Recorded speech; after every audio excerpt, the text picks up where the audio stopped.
lahat ay kailangan natin makipagtulungan, local government, national government, MMDA, lahat ng mga volunteer groups ng civil society.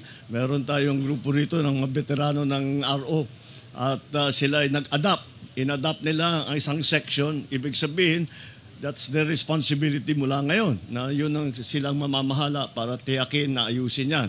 Kaya pasalamatan natin sila. At,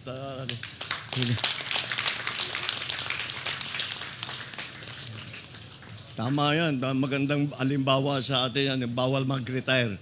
Hindi talaga bawal ang mag-retire dito.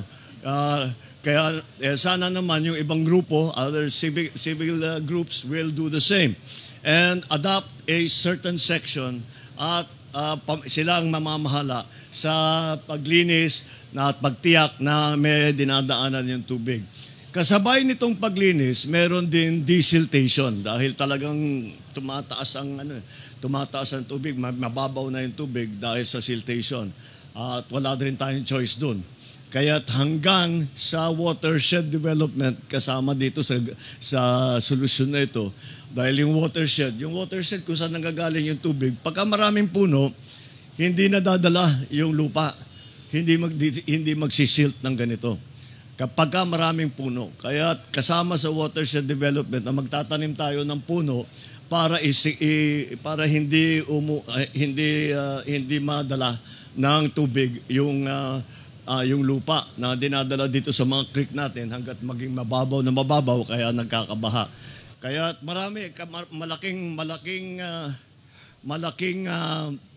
malaking proyekto ito na yung sa flood control, hindi lamang sa pagpatayo ng yung talagang slope protection, yung mga dike, hindi lamang yun. Ito, kasama na ito, yung pagpalinis, pati watershed development sa taas kung saan nanggagaling yung tubig.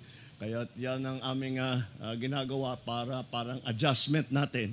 Kailangan na talaga tayo mag-adjust sa climate change at kahit anong gawin natin ay hindi natin mapipigilan ang tinatawag na climate change at ang pagbigat ng dating ng bagyo at pagdami ng pagbaba, ang dami ng pagbaba ng siltation at ang daming mga nagiging basura na hinaharang yung creek natin, sinisira yung mga pumping station natin.